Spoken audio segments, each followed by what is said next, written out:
Hello, my garden friends.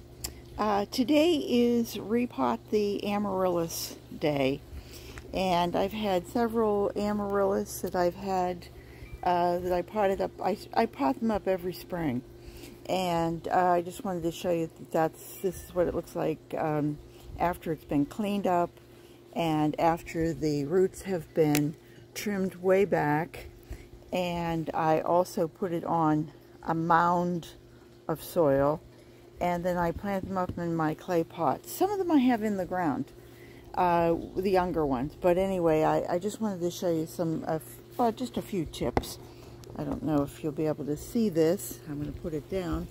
But what I do is I actually lay a pot on its side, because if you try to yank them up, you can sometimes rip the inside out. So I will take this out, and as you can see, these roots are formidable, aren't they? They're just incredible. And they are the whole way up. And so I just kind of try to get all the weeds off of the top of this. I hope this is showing for you. And I also look in my pot to make sure I don't have any bugs or anything in there. And then I go ahead and try and pull off anything. This has been growing underneath my plumeria. I had 12 pots here in the back. I have some growing in the front yard, and I have some growing actually in the backyard. This all started back in January of 2008. We'd moved here shortly there before, and months before, and there was it was after Christmas, and I bought 5 Amaryllis. They had been $10, $11, and I got them for 90 cents a piece. They came with a pot and everything. So anyway, I just want to show you that I just keep roughing it up, get this all loosened. I guess I could cut the whole thing, because that's what I end up doing anyway. But just trying to show you that you can be kind of rough with them. So those 5 have multiplied quite a few times over, and I have probably, oh, I don't know, 70, 80, 100, something like that. I don't even count them anymore. So look at this. Now that's a root. Are you able to see that? That's a root. And what I do is I wind it around kind of like a girl's ponytail. And then I just take my nippers and go through it. And then all of this is discarded. And I kind of clean these off. Try to clean them off as best I can.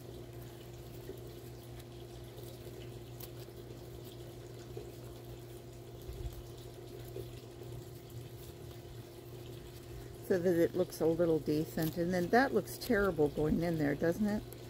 So we're going to trim this part off just a little bit, just to where we can see the tongue coming out. And this one is already starting to send the tongue up. I'm going to cut that around.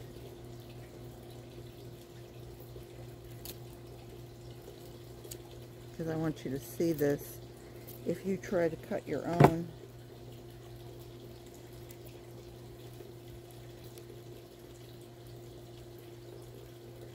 you see that coming out?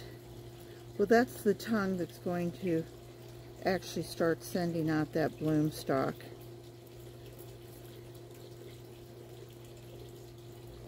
Let me get in there so that you can see it.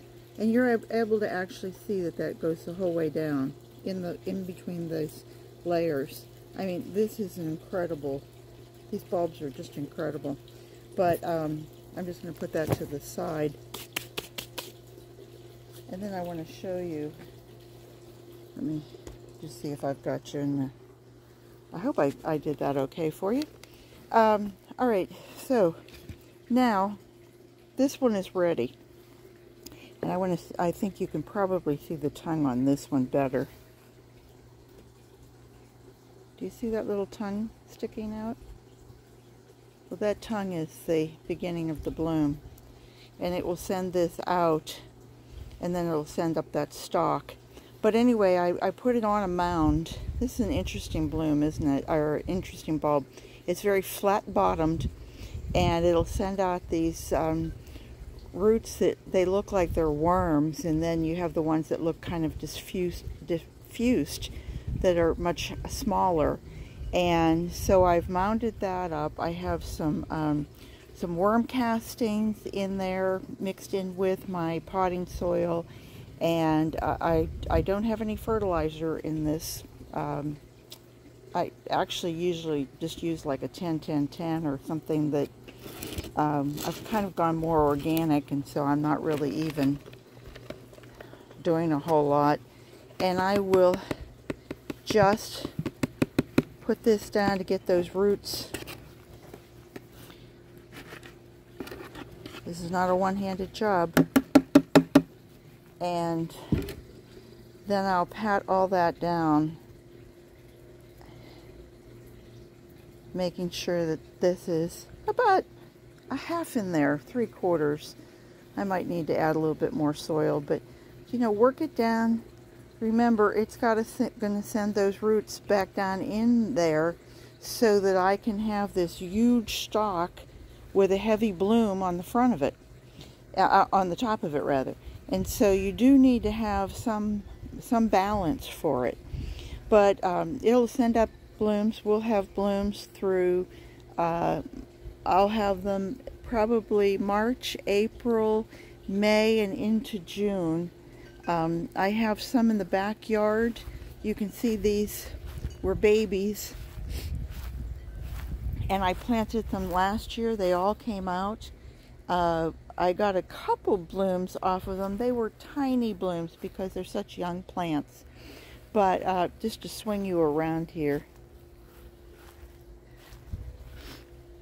this was where I had them all after they bloomed last year. Then I had my pots all against here, and you can see things just drop in seed in these pots. Those are some coleus that are trying to bloom. Here's some not celosia. Oh shoot, can't think of the name of it.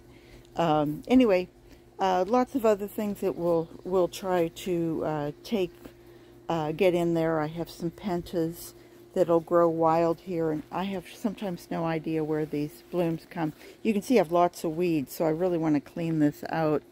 This is a plumeria tree, and it's just, you know, it's dropped all of its leaves, and we're getting ready for it to start leafing out here, and probably in the next, I'll bet, in a couple weeks. We're having a really hot week. This is going to be quite warm this week.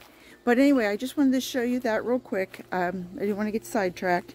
If anybody has any amaryllis that maybe they had at Christmas that they want to try growing again, mine grow quite well for me here in the south. I'm in Windermere, Florida, Zone 9B. Anyway, have a great day. I hope you guys will subscribe. If you have any questions, please feel free to ask me. Garden what you've got, and I hope to see you back real soon. Bye-bye.